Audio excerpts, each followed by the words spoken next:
364 days ഇവൻ നന്നായിട്ടെല്ലാം serve ചെയ്തു, നന്നായിട്ട് അല്ലേ, നന്നായിട്ട് സെർവ് ചെയ്ത് കഴിഞ്ഞപ്പം ഇവന് കഴിക്കാൻ കൊടുക്കുന്ന മതി, ഒരു പ്രശ്നവും ഇല്ല. അപ്പം വീട്ടുകാരൻ ചിന്തിച്ചു, ഈയോടാ എന്തൊരു നല്ല അനുഭവമാണ്, പിന്നെ ഒരു ദിവസം ഇവന് എന്തോ വേണേലും അങ്ങ് കാണിച്ചോടെന്ന് വെച്ചു. പക്ഷെ അവൻ്റെ ദിവസം വന്നു, അവനത് അറിയാമോ, എല്ലാം തല്ലിപ്പൊട്ടിച്ച് വീടിന് തീയും വെച്ചു വീട്ടിൽ പോയി. അതുപോലെ ചെയ്ത എല്ലാ കാര്യവും തീർന്നു ഇല്ലേ. ഇതുപോലെ നമ്മൾ പലപ്പോഴും എന്താണെന്നറിയാമോ, we try to serve the Lord 23 hours a day and 1 hour we take it for ourselves and we make it a mess. So what the Lord is asking you to give him 24 hours a day and all the money you have, all the help. You cannot reserve some help for you yourself.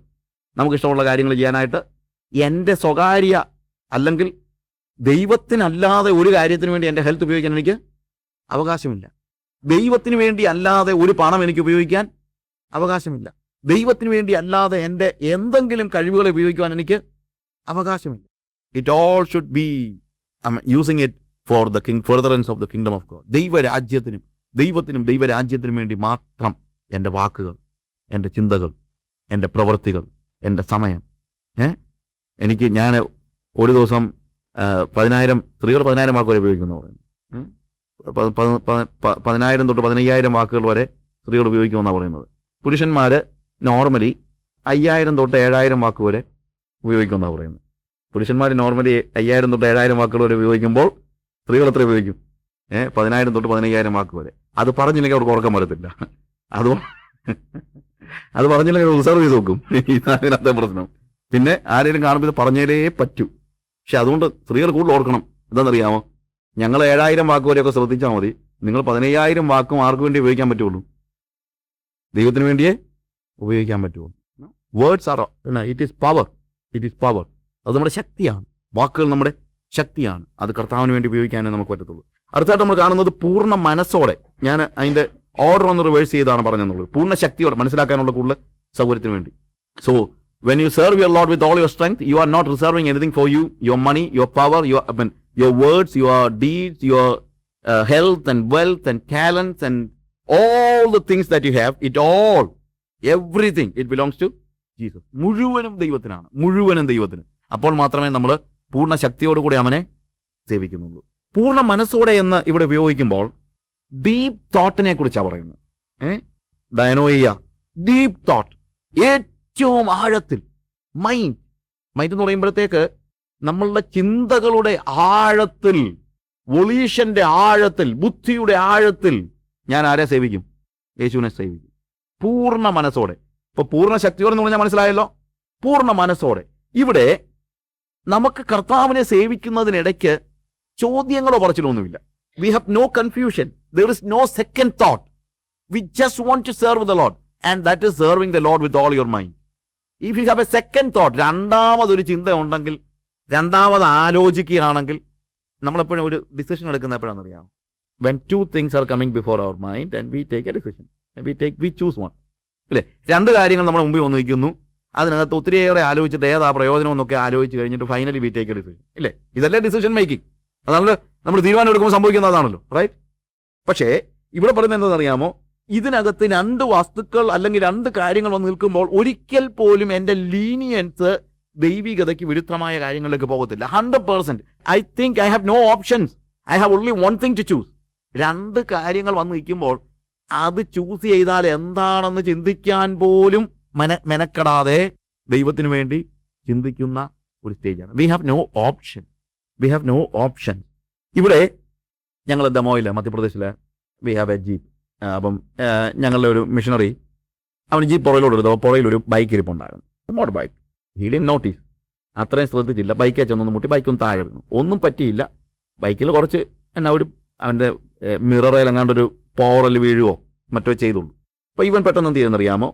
ഇതാരുടെ ബൈക്കാണെന്ന് അറിയാൻ വയ്യാഞ്ഞിട്ട് ഇത് തിരക്കി അടുത്ത വീട്ടിൽ ചെന്ന് ആ അടുത്ത വീട്ടിൽ വന്നിരിക്കുന്ന ഗസ്റ്റിനെ പോയി മുകളിലത്തെ നിലയെ വന്ന് കണ്ടിട്ട് പറഞ്ഞു, ഐ എം സോറി, ഞാൻ വണ്ടി എടുത്ത കൂട്ടത്തിൽ പുറകോട്ടൊന്ന് വന്നു, നിങ്ങളുടെ ബൈക്കേലൊന്ന് മുട്ടി, അത് താഴെ വീണു, ഒന്നും പറ്റിയില്ല, ഞാൻ നേരെ വെച്ചിട്ടുണ്ട്. ഉടനെ അവൻ ചാടി ഇറങ്ങി വന്നു.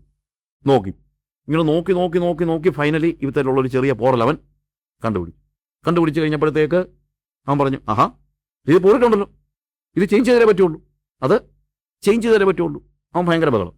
എന്നാൽ ഇവൻ തിരിച്ച് ചോദിച്ചു, ഞാൻ ഈ വണ്ടി പോയി കഴിഞ്ഞാൽ ഇയാൾ വല്ലതും അറിയുമായിരുന്നു?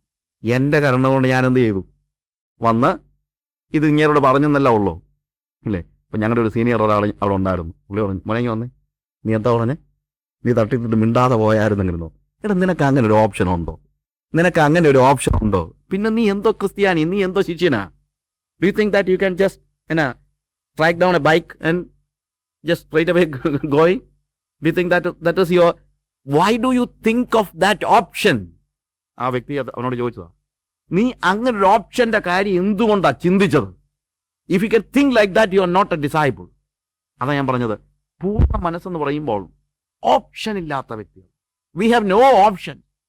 V have only one thing to opt, and that is the kingdom of God. നമുക്ക് ദൈവമല്ലാതെ, ദൈവരാജ്യമല്ലാതെ മറ്റൊന്ന് ആലോചിക്കാനുള്ള അവകാശം ഇല്ല. മറ്റൊന്ന് ആലോചിക്കുന്നുവെങ്കിൽ അതിൻ്റെ അർത്ഥം നമ്മൾ പൂർണ്ണ മനസ്സോടുകൂടെ ദൈവത്തെ സേവിക്കുന്നില്ലെന്ന്. പൂർണ്ണ മനസ്സോട്. Many times we think we are doing a favour to the world by opting to be good, അല്ലേ?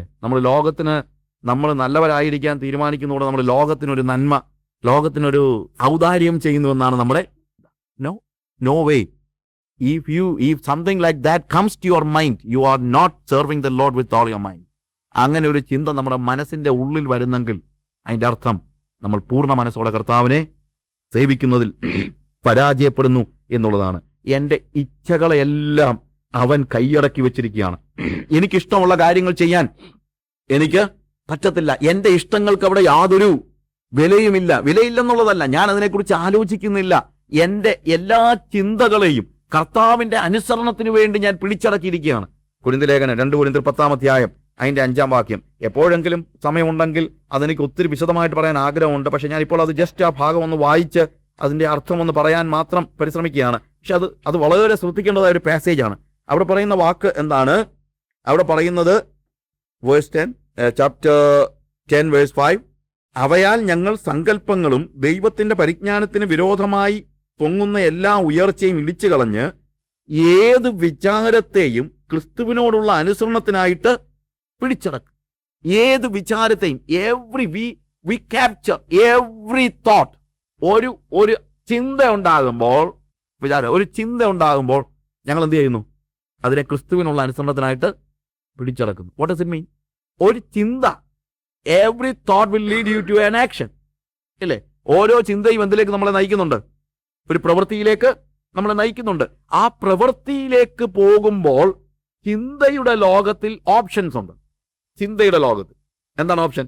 അത് ചെയ്യണോ വേണ്ടായോ? എപ്പോഴും ചിന്തിക്കുമ്പോൾ അത് പറയണോ വേണ്ടായോ? When we speak a word, before that we just think whether should I say it or not, whether I should do that or not, whether I should go there or not. പോണോ പോകണ്ടായോ? ചെയ്യണോ ചെയ്യണ്ടായോ? പറയണോ പറയണ്ടായോ? നോക്കണോ നോക്കണ്ടായോ? Right? A thought. അപ്പോൾ ഇതിൽ ഒന്ന് ക്രിസ്തുവിനോടുള്ള അനുസരണത്തിനായിരിക്കും, ഒന്ന് ലോകത്തോടുള്ള അനുസരണത്തിനായിരിക്കും. അല്ലെങ്കിൽ സാത്താന്റെ സ്ട്രോങ് ഹോൾഡാണ് അവിടെ ഇരിക്കുകയാണ്. ആ സ്ട്രോങ് ഹോൾഡിൽ നിന്നായിരിക്കും കമാൻഡ് കൊടുക്കുന്നത്. അല്ലെങ്കിൽ it is not command, in fact induce ചെയ്യുന്നത്, അല്ലെങ്കിൽ അങ്ങോട്ട് നമ്മളെ പ്രലോഭിപ്പിക്കുന്നത്. അപ്പോൾ പൗലോസ് പറയുന്നത് തോട്ട് വേൾഡിൽ തന്നെ ഞങ്ങൾ എന്ത് ചെയ്യും? അതിനെ ക്രിസ്തുവിനോടുള്ള അനുസരണത്തിനായി പിടിച്ചടക്കും. തോട്ട് വേൾഡിൽ തന്നെ. ആദ്യമൊക്കെ ഉണ്ടാകുന്ന പ്രശ്നം എന്നറിയാമോ? ആദ്യം ചിലത് ക്രിസ്തുവിനോടുള്ള അനുസരണത്തിനായിട്ട് പോകും, ചിലത് സാത്താനുള്ള അനുസരണത്തിനായിട്ട് പോകും. പക്ഷെ പൗലോസ് പറയുന്നത് ഞങ്ങൾ ആത്മീക ആയുധങ്ങൾ ഉപയോഗിച്ച് every thought that comes to your mind we will capture it for the obedience of Jesus. യേശുവിന്റെ അനുസരണത്തിന് വേണ്ടി ഓരോ ചിന്തകളും ഉയർന്നു വരുന്ന അതേ സമയത്ത് തന്നെ ഞങ്ങൾ അതിനെ പിടിച്ചടക്കിയിരിക്കുന്നു. I need to explain it more later, maybe later. പക്ഷേ ഇവിടെ പറയുന്നത് ഇത്രയേ ഉള്ളൂ. ഇതുകൊണ്ട് ഇവിടെ നിർത്തുക. ഇപ്പോഴത്തെ സമയത്തിന്റെ പണി നമ്മൾ നിർത്തുകയാണ്. Every thought that comes to your mind, നിങ്ങളുടെ ഹൃദയത്തിലേക്ക് വരുന്ന ഓരോ ചിന്തയെയും ക്രിസ്തുവിനോടുള്ള അനുസരണത്തിനായിട്ട് പിടിച്ചടക്കുന്നതാണ്. അതായത് ക്രിസ്തുവിനോടുള്ള അനുസരണത്തിനല്ലാത്ത ഒരു ചിന്തയും മനസ്സിൽ വരാൻ അനുവദിക്കാത്ത രീതിയിൽ ബാക്കിയുള്ള എല്ലാ ചിന്തകളെയും അനിഹിലേറ്റ് ചെയ്യുന്നതാണ് പൂർണ്ണ മനസ്സോടെ അവനെ സേവിക്കുക. വിത്ത് ഓൾ അവർ മൈൻഡ് ക്രിസ്തുവിനുള്ള അനുസരണത്തിനായിട്ട് ചിന്തകളുടെ ലോകത്തിലെ ഓപ്ഷനില്ല. മറ്റേ പ്രവൃത്തിയുടെ ലോകത്തിലല്ല. വണ്ടികളിലെ ബൈക്കിനെ ചെന്നിട്ട് ജീപ്പ് കൊണ്ട് ഇടിപ്പിച്ചു, അത് താഴെ വീണു, ആരും കണ്ടില്ല, പറയണോ പറയണ്ടായോ? ഇങ്ങനെയുള്ള ചിന്ത ഉണ്ടാകുന്നതിന് മുമ്പ് തന്നെ നമ്മൾ എന്ത് ചെയ്യാണ്? I made A mistake, I will report it. അവിടെ ഒരു തത്തിപ്പത്തി നിൽക്കുന്ന ഒരു സമയമൊന്നുമില്ല. തത്തിപ്പത്തി നിൽക്കുന്ന ഒരു സമയം ഉണ്ടെങ്കിൽ അതിൻ്റെ അടുത്ത് അറിയാമോ, നമ്മളുടെ മൈൻഡ് പൂർണ്ണമായും കർത്താവിനോടുള്ള അനുസരണത്തിനായിട്ട് നമ്മൾ വിട്ടുകൊടുത്തിട്ടുള്ളതാണ്. കാര്യം ചിന്ത ഇങ്ങി വരുന്നത് വരെ നമ്മൾ എന്ത് ചെയ്തില്ല, ക്രിസ്തുവിനോടുള്ള അനുസരണത്തിന് പിടിച്ചെടുക്കാനുള്ള അനുവാദം കൊടുത്തില്ല. വേറെ ഒരു ചിന്ത കടന്നു വരാത്ത രീതിയിൽ, അതാ പറഞ്ഞ ചിന്തകളുടെ ലോകത്ത് ഓപ്ഷൻ ഇല്ലാത്ത നിലയിൽ നമ്മൾ കർത്താവിനെ അണ്ടർസ്റ്റാൻഡ് നമ്മൾ വായിച്ചു പോകുമ്പോൾ വളരെ ഈസിയാ അല്ലേ? പൂർണ്ണ ഹൃദയത്തോടും പൂർണ്ണ മനസ്സോടും പൂർണ്ണാത്മാവോടും പൂർണ്ണ ശക്തിയോടും കൂടെ കർത്താവിനെ അല്ലേ? എന്ത് ഈസിയാ, മെമ്മറൈസ് ചെയ്യാൻ easy. But this is what God wants each one of you to do in your life, in my life. കർത്താവ് എന്നിൽ നിന്ന് നിങ്ങളിൽ നിന്ന് പ്രതീക്ഷിക്കുന്നതാണ് ചിന്തകളുടെ ലോകത്തിൽ പോലും ഓപ്ഷൻസ് ഇല്ലാത്ത ഒരു നിലയിൽ. എനിക്ക് വേറൊരു ഓപ്ഷനും ഇല്ല, വേറെ ജീവിക്കാൻ എനിക്ക്, അല്ലെങ്കിൽ ജീവിതത്തിൽ എനിക്ക് എന്താണ്, എനിക്ക് രണ്ടിനകത്ത് ചിന്തിച്ച് ഞെരുങ്ങിയൊന്നും പിന്നെ രണ്ടാമതൊരു കാര്യം ചെയ്യാനുള്ള ഓപ്ഷനൊന്നും എനിക്ക് ഇല്ല. പിടിച്ചെങ്കിൽ I have no other option. അതിൻ്റെ കോൺസിക്വൻസസിനെ കുറിച്ച് ആലോചിക്കുകയോ നഷ്ടം വരുമോ ഇതൊന്നും ആലോചിക്കാനൊന്നും എനിക്ക് പറ്റത്തില്ല. ചിന്തകളുടെ ലോകത്തിൽ ക്രിസ്തുവിനോടുള്ള അനുസരണത്തിന് വേണ്ടി നമ്മളെ തന്നെ പിടിച്ചടക്കുന്നു. ഇനി പൂർണ്ണ ഹൃദയത്തോടെ എന്ന് പറയുകയാണ്. പൂർണ്ണ ഹൃദയത്തോടെ, അപ്പൊ പൂർണ്ണ ശക്തിയോടെ, പൂർണ്ണ മനസ്സോടെ, പൂർണ്ണ ഹൃദയത്തോടെ. നമ്മുടെ ഫീലിങ്സിന്റെ ലോകത്ത് ഹാർഡിയോസ്, നമ്മളുടെ ഹൃദയം നമ്മുടെ ഫീലിങ്സിന്റെ ഉറവിടമാണ് അല്ലേ? ഹൃദയം നമ്മളുടെ ഹൃദയത്തിന്റെ ലോകത്തിൽ നമ്മളുടെ കംപ്ലീറ്റ് ഡിലൈറ്റ്, യഹോവയിൽ തന്നെ രസിച്ചു കൊള്ളുക, അവൻ നിന്റെ ഹൃദയത്തിലെ ആഗ്രഹത്തെ സാധിക്കും. Complete delight is in the Lord. ഹൃദയത്തിന്റെ ലോകത്തിൽ നമ്മൾ അവനുമായിട്ട് അങ്ങ് ചേർന്നിരിക്കുന്ന ഒരവസ്ഥ. കർത്താവ് നമ്മളോട് ഇടപെടുന്ന സമയത്തിൽ നമ്മളുടെ ഈ മൺകൂടാരങ്ങളിലേക്ക് അവന്റെ സ്നേഹം പകരുമ്പോൾ നമുക്ക് സഹിക്കാൻ വയ്യാത്തൊരു stage. I really want to say a lot of things about that. അത് വാസ്തവത്തിൽ നമ്മുടെ ജീവിതത്തെ I don't know how far you can understand these things in this busy life, but it is what God wants each one of us to do and experience, feeling that God's presence is with us and we are somehow സഹിക്കാൻ വയ്യാത്ത stage നമ്മൾ പറയുന്നുണ്ട്. സഹിക്കാൻ വയ്യാത്ത